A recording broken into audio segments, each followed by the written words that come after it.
નમસ્કાર મિત્રો, આ વિડીયોમાં હું તમને જણાવીશ કે તમારે MGVCLમાં નવું ઘર કનેક્શન લેવું હોય તો તેના માટે ઓનલાઈન અરજી કઈ રીતે કરવી। હવે તમારે નવું ઘર કનેક્શન લેવું હોય તો તેના માટે તમારે ફરજિયાત અરજી ઓનલાઈન કરવી પડશે, જે તમે ઈ-વિદ્યુત સેવા પોર્ટલ પરથી કરી શકશો। સૌપ્રથમ ગૂગલ ઉપર આવી જાઓ અને ટાઈપ કરો GNL પોર્ટલ, અથવા તો ઈ-વિદ્યુત સેવા પોર્ટલ પર ટાઈપ કરી શકો છો। એટલે આ રીતે પ્રથમ લિંક આવી જશે ઈ-વિદ્યુત સેવા, એના ઉપર ક્લિક કરો એટલે હવે આ રીતે હોમ પેજ ખુલી જશે। હવે આની અંદર તમારે રજીસ્ટ્રેશન કઈ રીતે કરવું, લોગિન કઈ રીતે કરવું, એના માટે અમે એક વિડીયો બનાવેલ છે, જેની લિંક તમને ડિસ્ક્રિપ્શનમાં આપેલ છે, તો એ વિડીયો તમે જોઈ લેજો। તો ચાલો હું લોગિન કરી લઉં છું અહીંયા।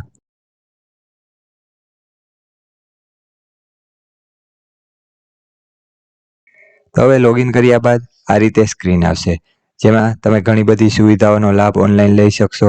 હવે નવા કનેક્શન માટે અરજી કરવા માટે અહીં આપેલ છે ન્યૂ કનેક્શન, એના ઉપર ક્લિક કરો, અથવા તો અહીં સાઇડ બારની અંદર આપેલ છે LT ન્યૂ કનેક્શન, એની ઉપર ક્લિક કરી શકો છો।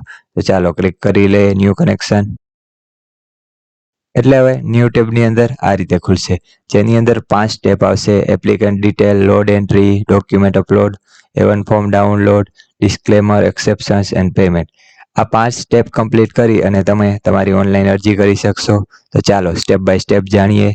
પ્રથમ સ્ટેપ છે એપ્લિકન્ટ ડિટેલ, જેની અંદર તમારે ગ્રાહકની વિગત દાખલ કરવાની રહેશે। તો ચાલો જોઈ લઈએ શું શું દાખલ કરવાનું રહેશે।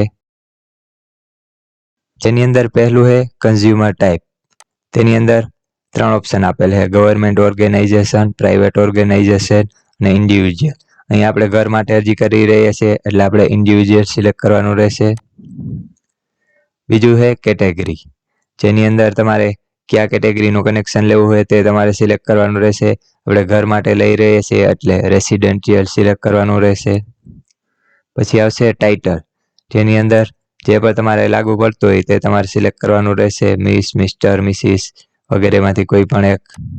પછી આવેલ છે ફૂલ નેમ, અરજદારનું પૂરું નામ, જેની અંદર તમારે ગ્રાહકનું પૂરું નામ દાખલ કરવાનું રહેશે અને નામ હંમેશા કેપિટલ લેટરની અંદર દાખલ કરવું। પછી છે પર્પસ, જેની અંદર ઓલરેડી રેસિડેન્શિયલ સિલેક્ટ જશે। પછી છે એરિયા ટાઈપ, તેની અંદર 2 ઓપ્શન આપેલ છે, અર્બન અને રૂરલ। જો આપણે સિટીમાં કનેક્શન લેતા હોય તો અર્બન સિલેક્ટ કરવાનું રહેશે, અને જો તમે ગામડાની અંદર કનેક્શન લેતા હોય તો રૂરલ સિલેક્ટ કરવાનું રહેશે। તો અહીં હું રૂરલ સિલેક્ટ કરી લઉં છું।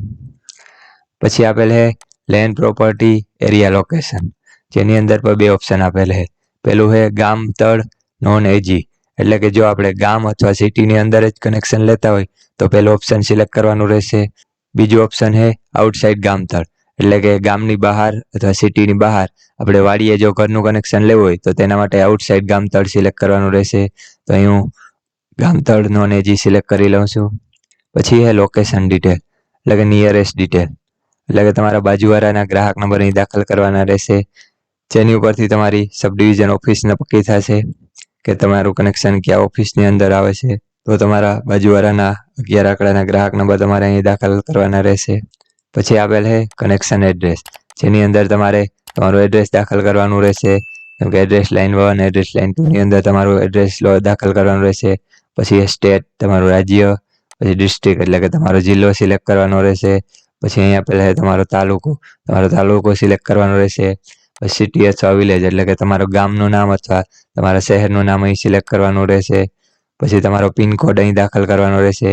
પછી એ કોન્ટેક્ટ ટાઈપ, જેની અંદર તમારે તમારો મોબાઈલ નંબર સિલેક્ટ કરવાનો રહેશે અને અહીં તમારો 10 આંકડાનો મોબાઈલ નંબર દાખલ કરવાનો રહેશે, જેની અંદર નેક્સ્ટ સ્ટેપની અંદર OTP આવશે, એટલે મોબાઈલ નંબર તમે ગ્રાહકનો હોય તે જ દાખલ કરવો। અને પછી અહીં છે ઈમેલ એડ્રેસ, તમારે ઈમેલ એડ્રેસ હોય તો તમે ઈમેલ એડ્રેસ પણ અહીં દાખલ કરી શકો છો, અથવા ઈમેલ એડ્રેસ ના હોય તો પણ ચાલશે। પછી આપેલ છે કનેક્શન લેટિટ્યુડ અને લોંગિટ્યુડ ડિટેલ, જેની અંદર તમારે તમારા ઘરનું લોકેશન ફાઇન્ડ કરી મેપની અંદર અને તમારા લેંગિટ્યુડ અને લોટિટ્યુડ અહીં દાખલ કરવાના રહેશે, તે તમે દાખલ કરી શકો છો, અથવા નહીં દાખલ કરો તો પણ ચાલશે। તો ચાલો હું મારી બધી ડિટેલ ભરી લઉં છું ફાસ્ટ ફોરવર્ડની અંદર।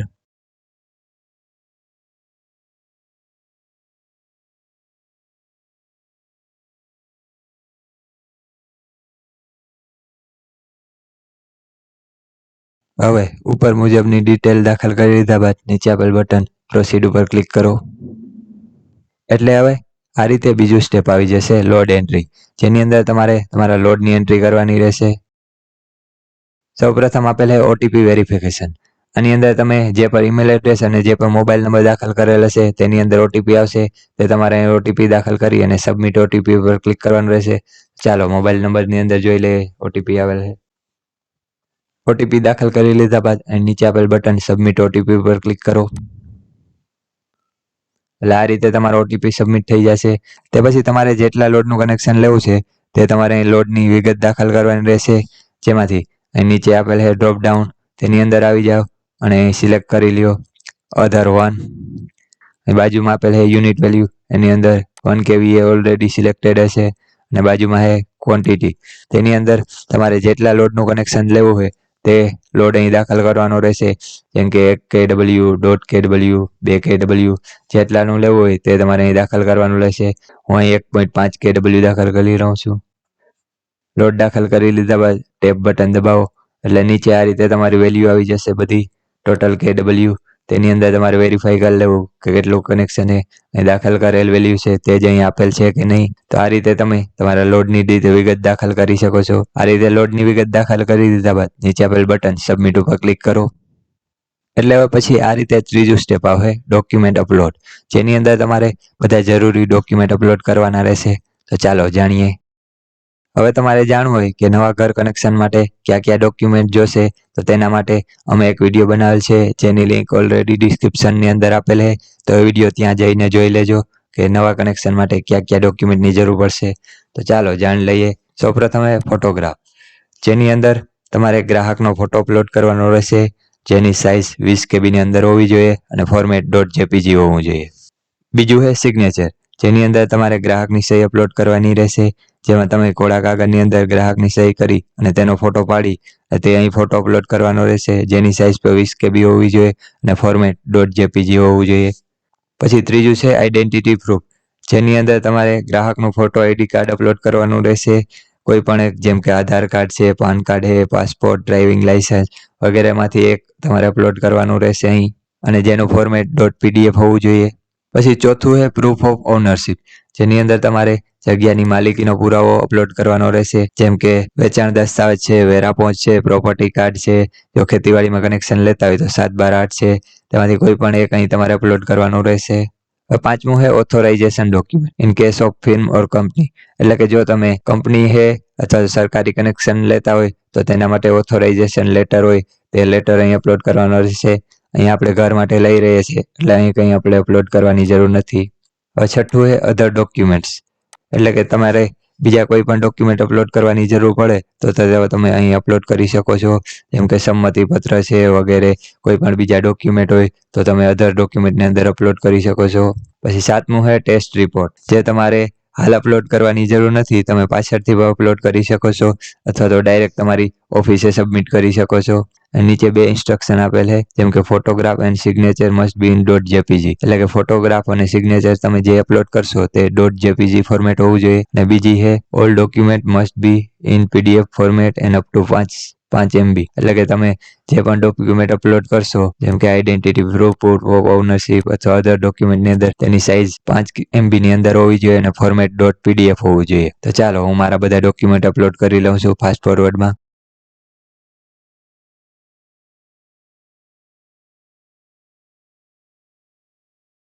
તો આ રીતે બધા ડોક્યુમેન્ટ અપલોડ કરી લીધા બાદ નીચે આપેલ બટન સબમિટ ઉપર ક્લિક કરો. પછી આ રીતે ચોથું સ્ટેપ આવશે A1 ફોર્મ ડાઉનલોડ, જેની અંદર અહીં નીચે તમારો એપ્લિકેશન નંબર આપેલ હશે, જે તમે નોંધી લેજો, જે તમને આગળ પેમેન્ટ કરવા ટાઈમે જરૂર પડશે. પછી અહીં નીચે આપેલ છે view your application A1 form, એની ઉપર ક્લિક કરશો એટલે તમારું A1 ફોર્મ ખુલી જશે, જે તમે ડાઉનલોડ કરી લેજો. તો ચાલો એના ઉપર ક્લિક કરી લઈએ.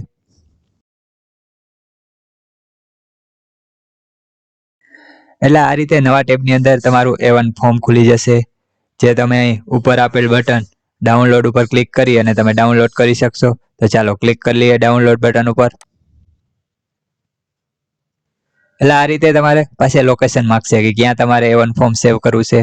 આપણે લોકેશન સિલેક્ટ કરી લઈએ અને નામ આપી દો, જે પણ તમારે નામ આપવું હોય આપણે નામ આપી દઈએ A1 ફોર્મ. પછી નીચે આપેલ બટન સેવ ઉપર ક્લિક કરો. એટલે A1 ફોર્મ તમારા PC ની અંદર સેવ થઈ જશે જ્યાં પર તમે લોકેશન આપેલ હશે. હવે આપણે પેમેન્ટ કરવા માટે ફરી પાછા વિદ્યુત સેવા પોર્ટલ ઉપર આવી જઈએ. એટલે હવે અહીંયા ઉપર ચાર્જીસ આપેલ છે, એસ્ટિમેટ ચાર્જીસ ડિટેલ, જેની અંદર તમારે કેટલું પેમેન્ટ કરવાનું છે તેની માહિતી આપેલ છે. જેમ કે રજિસ્ટ્રેશન ચાર્જીસ છે 40 રૂપિયા, ટેસ્ટ રિપોર્ટ ચાર્જીસ 20 રૂપિયા, ફિક્સ ચાર્જીસ 3500 રૂપિયા, સિક્યુરિટી ડિપોઝિટ 1019 રૂપિયા અને ટોટલ છે 4579 રૂપિયા. તો આ તમારે પેમેન્ટ કરવાનું રહેશે ઓનલાઈન. જે બાજુમાં લિંક આપેલ છે પે નાવ, એના ઉપર ક્લિક કરી અને તમે તમારું પેમેન્ટ કરી શકશો. તો ચાલો પેમેન્ટ કરવા માટે આપણે ક્લિક કરી લઈએ પે નાવ બટન ઉપર. એટલે હવે આ રીતે પેજ ખુલશે જેની અંદર પેમેન્ટની માહિતી આપેલ હશે અને નીચે આપેલ છે કન્ડિશન, જે વાંચી લેજો કન્ડિશન અને પછી નીચે ચેકબોક્સ આપેલ છે એની ઉપર ક્લિક કરી લેજો. I have read and accept the terms and condition stated above, એના ઉપર ચેક કરો અને પછી નીચે આપેલ બટન સબમિટ ઉપર ક્લિક કરો. એટલે હવે નવા ટેબમાં આ રીતે પેજ ખુલી જશે જેની અંદર તમારે તમારો એપ્લિકેશન નંબર દાખલ કરવાનો રહેશે, જે મેં તમને આગળ નોંધવા માટે કીધેલ હતું, અથવા તો તમે જે ડાઉનલોડ કરેલ છે A1 ફોર્મ તેની અંદર પણ આપેલ હશે. તો આપણે જોઈ લઈએ. અહીં આ રીતે A1 ફોર્મની અંદર અહીં તમારો એપ્લિકેશન નંબર આપેલ હશે, તે એપ્લિકેશન નંબર તમારે અહીં દાખલ કરવાનો રહેશે. તો ચાલો આપણે એપ્લિકેશન નંબર દાખલ કરી લઈએ. અહીંયા એપ્લિકેશન નંબર દાખલ કરી લીધા બાદ નીચે આપેલ છે કેપ્ચા કોડ, એ કેપ્ચા કોડ દાખલ કરો. કેપ્ચા કોડ દાખલ કરી લીધા બાદ નીચે આપેલ બટન સર્ચ ઉપર ક્લિક કરો. એટલે હવે નીચે આ રીતે ગ્રાહકની માહિતી ખુલી જશે, જેમ કે ગ્રાહકનું નામ, તમારો એપ્લિકેશન નંબર, તમારે કેટલું પેમેન્ટ કરવાનું છે તે બધી ડિટેલ અહીં ખુલી જશે. હવે પેમેન્ટ કરવા માટે નીચે આપેલ બટન પે નાવ ઉપર ક્લિક કરો. એટલે હવે આ રીતે ડાયલોગ ખુલી જશે, please do not refresh or go back to previous page. તેના ઉપર ઓકે ઉપર ક્લિક કરો. એટલે હવે આ રીતે ડિસ્ક્લેમર પેજ આવી જશે જેની અંદર નીચે કન્ટિન્યુ બટન છે તેના ઉપર ક્લિક કરો. એટલે હવે આ રીતે ડાયલોગ ખુલી જશે જેમાંથી તમે અલગ અલગ પેમેન્ટ મેથડ વડે તમારું પેમેન્ટ કરી શકશો, જેમ કે credit card, debit card, net banking, UPI, wallets અને QR વડે તમે પેમેન્ટ કરી શકો છો. અહીંયા પર કોઈ પણ એક પેમેન્ટ મેથડ વડે તમે તમારું પેમેન્ટ કરી શકો છો. તો હું મારું પેમેન્ટ QR કોડ વડે કરી લઉં છું. તો અહીં આપેલ છે QR, એના ઉપર ક્લિક કરો. એટલે આ રીતે પેજ આવશે જેની અંદર અહીં સિલેક્ટ યોર QR, એની અંદર ભીમ UPI ઉપર સિલેક્ટ કરો અને પછી નીચે આપેલ બટન મેક પેમેન્ટ ઉપર ક્લિક કરો. એટલે હવે આ રીતે QR કોડ આવી જશે જેને તમે તમારા મોબાઈલની અંદરથી કોઈ પણ પેમેન્ટ એપ વડે સ્કેન કરી અને પેમેન્ટ કરી શકો છો, જેમ કે ગૂગલ પે, ફોન પે વગેરે કોઈ પણ એપમાંથી તમે પેમેન્ટ કરી શકશો. તો ચાલો હું મારું પેમેન્ટ કરી લઉં છું. તો મેં પેમેન્ટ કરી દીધું છે ગૂગલ પે થી. પેમેન્ટ સક્સેસફુલ થયા બાદ આ રીતે કંઈક લોડિંગ થશે અને હવે તમારી રિસિપ્ટ આવી જશે. એટલે આ રીતે તમારી પેમેન્ટની રિસિપ્ટ આવી જશે. અને હવે રિસિપ્ટની પ્રિન્ટ કાઢવા માટે બટન આપેલ પ્રિન્ટ રિસિપ્ટ, એના ઉપર ક્લિક કરો. એટલે આ રીતે સ્ક્રીન આવી જશે જ્યાં ડેસ્ટિનેશન આપેલ ત્યાં નીચે સેવ એઝ PDF ઉપર ક્લિક કરો અને નીચે આપેલ બટન સેવ ઉપર ક્લિક કરો. હવે તમારું લોકેશન સિલેક્ટ કરી લ્યો જ્યાં પર તમારે રિસિપ્ટ સેવ કરવી હોય તે, અને રિસિપ્ટ નામ આપી દો પેમેન્ટ રિસિપ્ટ અને સેવ બટન ઉપર ક્લિક કરો. એટલે આ રીતે તમારી રિસિપ્ટ સેવ થઈ જશે અને આ રીતે તમારી એપ્લિકેશન કમ્પ્લીટ થઈ જશે. હવે તમારી એપ્લિકેશન જોવા માટે વિદ્યુત સેવાના હોમ પેજ ઉપર આવી જાઓ અને નીચે સ્ક્રોલ કરો. આ રીતે નીચે આવશો ચેક સર્વિસ રિક્વેસ્ટ સ્ટેટસ, એની અંદર તમારી જેટલી પણ એપ્લિકેશન કરેલ હશે તે અહીં બતાવશે. અહીં તમે લાસ્ટમાં એપ્લિકેશન કરેલ હશે તે અહીં ઉપર બતાવશે, જેની તારીખ બતાવશે, તમારો એપ્લિકેશન નંબર બતાવશે અને તમારા એપ્લિકેશનનું સ્ટેટસ બતાવશે. હવે તમે કરેલ એપ્લિકેશન CPC સેન્ટરમાં જશે જ્યાં તમારા અપલોડ કરેલા બધા ડોક્યુમેન્ટ્સ ચેક સાથે, અને જો બધા ડોક્યુમેન્ટ ઓકે હશે તો તમારા સબ ડિવિઝનની અંદર ફોરવર્ડ થઈ જશે અને તે રીતે તમારું આગળની પ્રોસેસ થશે. અને જો કોઈ પણ ડોક્યુમેન્ટ મિસિંગ હશે તો એ લિંક આપશે બાજુમાં જ્યાંથી તમે નવા ડોક્યુમેન્ટ અપલોડ કરી શકો છો. જે પણ ડોક્યુમેન્ટમાં ક્વેરી હશે તે તમારે ડોક્યુમેન્ટ ફરી અપલોડ કરવાનું રહેશે, જેની લિંક અહીં બાજુમાં આપશે, ત્યાંથી તમે અપલોડ કરી શકશો. તો આ રીતે તમે તમારા નવા કનેક્શન માટે અરજી કરી શકશો. તો જો આ વિડીયો તમને પસંદ આવ્યો હોય તો વિડીયોને લાઈક કરો, શેર કરો અને આવા જ નવા GB રિલેટેડ વિડીયો જોવા માટે અમારી ચેનલ GB ગુરુને સબસ્ક્રાઈબ કરો અને વધુ માહિતી માટે અમારી વેબસાઇટ gbguru.in અને gbguru.com ની વિઝિટ કરો, જેની અંદર પણ તમને GB રિલેટેડ નવી માહિતી મળતી રહેશે. તો આ રીતે અમારી વેબસાઇટ છે gbguru.in, તેની પર વિઝિટ લેજો એકવાર. Thank you.